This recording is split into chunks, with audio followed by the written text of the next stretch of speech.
It is almost never the price. Hi, my name is Himanshu Mittal and I am a sales coach. अगर आप किसी sales के बंदे से पूछेंगे कि लास्ट सेल क्यों नहीं हुई, वो बोलेगा प्राइस इशू. उससे पहले वाली सेल क्यों नहीं हुई, प्राइस इशू. उससे पहले वाली सेल क्यों नहीं हुई, मेरा प्राइस ज़्यादा था, क्लाइंट को कम प्राइस मिल रहा था, कॉम्पिटिटर का प्राइस कम था, मेरा प्राइस और कम कर सकता था, डिस्काउंट नहीं दे पाया, blah blah blah. Price price price. See, मैं आपको बताना चाहता हूँ कि प्राइस सबसे बड़ा रीज़न नहीं है आपकी सेल नहीं होने का. हाँ, वो रीज़न है बट सबसे बड़ा रीज़न नहीं है. अगर आप सारे रीज़न देखेंगे सेल नहीं होने के तो प्राइस सबसे नीचे आता है.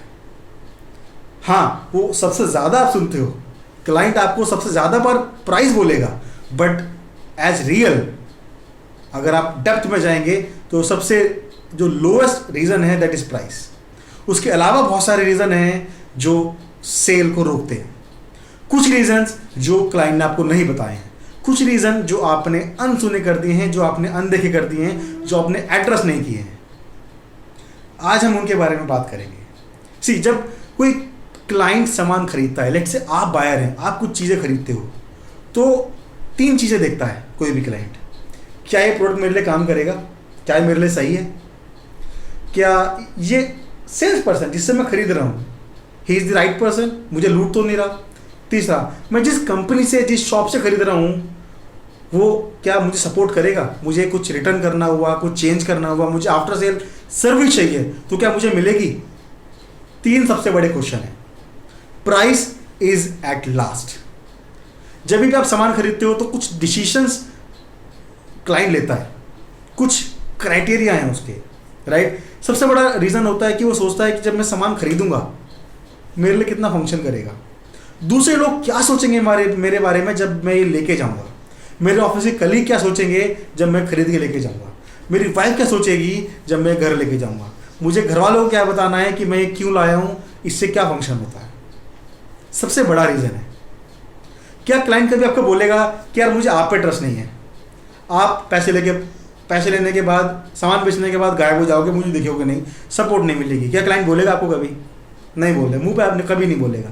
क्या कभी बोलेगा कि आपकी कंपनी मुझे सपोर्ट नहीं देगी इसलिए मैं आपसे सामान नहीं खरीद रहा हूँ, मैं अपने किसी दूसरे जानने वाले से ले रहा हूँ, तो बोलेगा आपको? बहुत कम चांसेस है, राइट.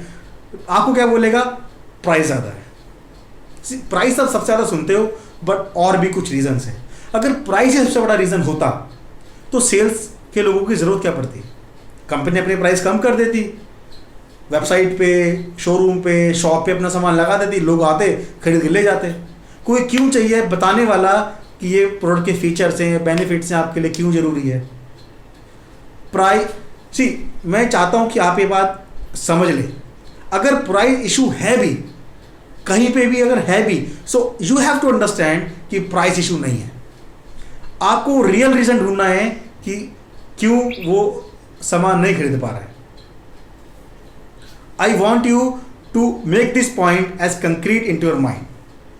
जब आप ये सोच लेंगे तब आप बाकी रीज़न ढूंढना शुरू कर पाएंगे. अगर आप ये सोच के बैठ जाएंगे okay price is the reason, आप रियल रीज़न ही ढूंढ पाएंगे. एंड आपको चैलेंज करता हूँ, आप अपना प्राइस कम करो, अपना प्राइस 20% कम करो, फिर देखो सेल कितनी बढ़ती है. आपको फिर भी समझाना पड़ रहा है सामने वाले पर्सन को कि ये प्रोडक्ट क्यों ज़रूरी है, फिर क्यों समझाना पड़ रहा है, प्राइस कम करने के बाद क्यों समझाना पड़ रहा है, नहीं समझाना पड़ता. See, you have to understand value money, value money, value money. अगर आप इस पे सोल्ड आउट हो कि जो वैल्यू आप दे रहे हो that is more than the price you are charging, you are in the game. कई बार क्लाइंट मिलेंगे उनकी जेब में पैसा नहीं है. Now this is about price. नहीं, this is also not about price, this is about money. Price के लिए अभी भी नहीं है. I want you to try this things. आप ड्रिल करो, प्रैक्टिस करो और रियल रीज़न निकालने की कोशिश करो क्लाइंट के साथ. And comment below if you like this video. Thank you, bye bye.